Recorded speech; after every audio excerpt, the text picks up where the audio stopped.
All right, people, welcome back to the channel of God's Pocket. I am your host, and in today's video, I did plan. I have a do's and don'ts list of buying a car off Coparts, because this is my first car that I bought off Coparts, all right, which is my Mercedes.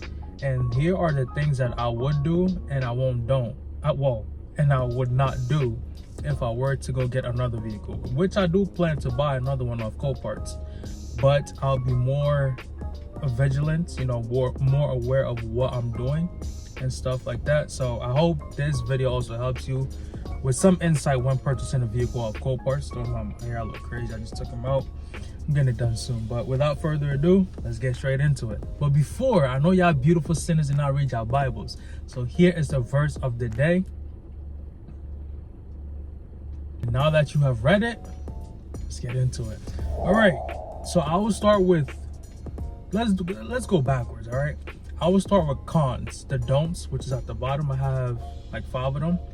So one thing I would say not to do when it comes to buying a car off Coparts is don't buy an accident car unless you're repairing it. Okay, on average, most of these cars are damaged in some way or fashion. Okay, it has something that is broken. You will be a lucky person if you buy a car and it's not, something isn't wrong with it. But always be on the lookout. Expect something to be broken. It can be as big as the engine is probably dead. Something is always wrong with the car. All right, so just be on the lookout for that. The second thing that I won't do when it comes to buying a car off Coparts is don't buy without purchasing the vehicle report. This is something I almost fell victim to. I was initially going to purchase an Infiniti Q60. That's a 2-seater of the Infiniti. And I almost didn't buy the report because I just saw it. It said buy now. I'm like, wait, 11K buy now? Let me just do it. But my friend told me to buy the report. And when I bought the report, it said the engine didn't work. So if I bought that car, I probably would have just thrown away 11K, and then I had to buy a whole new engine, which would have ran me about maybe 5 to 10K, probably more. I don't know how much an engine goes for, but that's something you always have to do. Vehicle reports, which is kind of sort of, what's the other thing called? When you can purchase on your own. I forgot the name, but if you know what I'm talking about, you know. Carfax, car history, Carfax? I think Carfax, yeah. It's something similar to that, but the history just gives you what is working currently at the auction and what isn't working. So this is my third thing that I won't do if I were to buy another car off auction. Don't buy and not know your state compliance when registering auction vehicles. So not every state allows you to purchase a vehicle straight out of auction. Some states you can just, sign up, make an account, bid, buy, and then you can pick up your car and register it in that state. Some states you need a dealer's license. Dealer's license is pretty much a dealer, someone who sells and buys cars. They will need their license to go pick it up for you or purchase it for you. You pay them that car and then an extra fee, which is the dealer's fee. I don't know how much that would be. I didn't go through that process.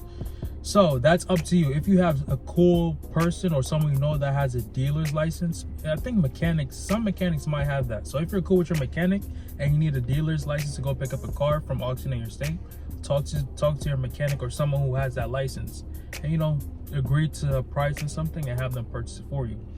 But don't go buy a car, for instance, auction salvage title. Let's just say, for instance, was that something? Yeah.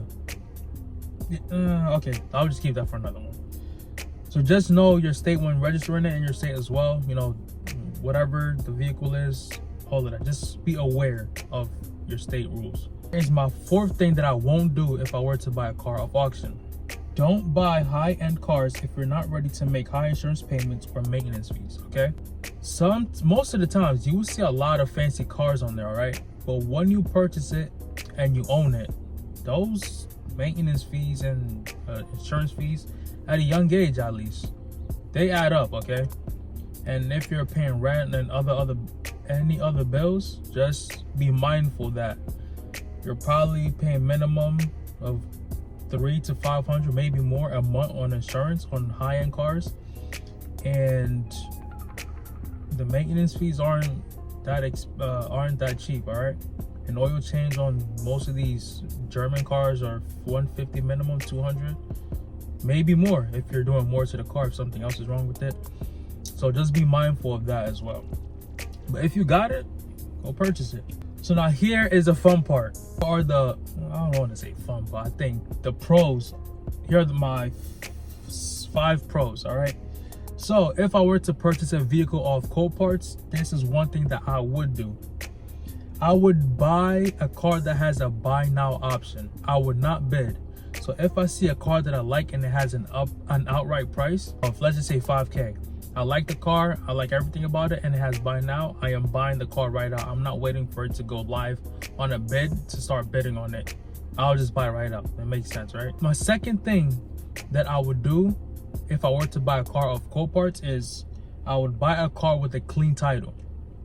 It's pretty simple.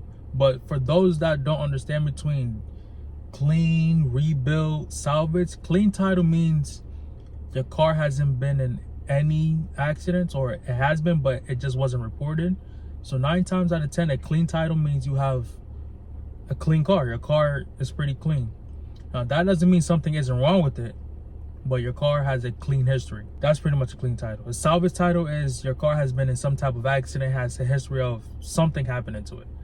And a rebuild title is a car that went through something, accident, scratch, something, and then it got fixed and it was rebuilt. So that's a rebuild title. So that's my second thing, go for clean titles. My third thing that I would do if I were to buy a car off Coparts is try to inspect the car to make sure it runs and is exactly how it's being marketed before purchasing. So one thing that I didn't do was I didn't look at the car. I just made the payment and then I went to go look at the car.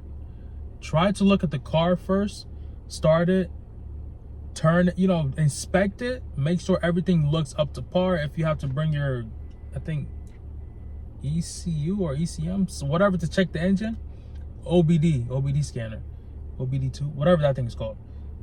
Use that, scan the car, see if anything else is wrong with it before purchasing. And if it is, don't purchase. So that's something that I'll do. Inspect the inside, the outside, make sure all the buttons work, the volume, the AC, things that, your day-to-day, your sunroof, things that won't run you a lot of money as soon as you drive it off. Make sure all of that is up to par. Now, the fourth thing that I would do if I were to purchase a vehicle off Coparts is I would wait till the day of the live bid to make a bid if you're not buying it outright, okay? So if you see a vehicle that you like and it's on an auction or it's being bidded on, I wouldn't say bid on it right then and there. If you would put a little amount, like $50, and let's just say today is what, the 28th? I think today's the 28th. So let's just say your bid is going up on October 10th. Wait till October 10th, which will be a live bid. When you're on the site waiting for your vehicle to show up, that's when you bid on there. That's what I would do personally, because I think you can save a lot more money doing that rather than to just keep bidding back and forth when it's not even live yet. Because people just do it just to do it, and they know they're not going to purchase it. They're just doing it just to piss the next person off, to say, oh, look, I can put more.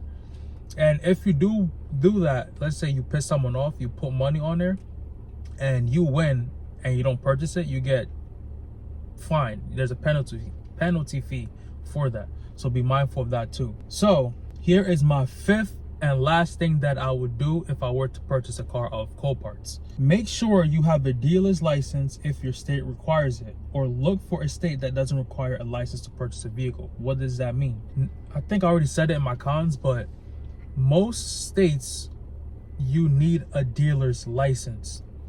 As I said, dealer's license is someone who has a license to purchase and sell vehicles. So don't be knowledgeable about your state. So if you're in, I think, New York, you need a dealer's license. If you're in Jersey, you need a dealer's license. But in PA, I think North Carolina, I think South Carolina, I think Texas, these states, you don't need a dealer's license. So that means us regular people, you can just make an account with Coparts, sign up for I think the premium one, or the one that comes out to 600 and some change. That if you don't want the account no more, you can always get your refundable 400 back. I don't know if I should do that. I might do it before my account shuts down, because It's I can get a 400 refundable thing. Then when I want the account, I can just get it right back. And then, as I said, regular people, you can just sign up, do all of that, and then bid, and then go pick up your car without the dealer's fee.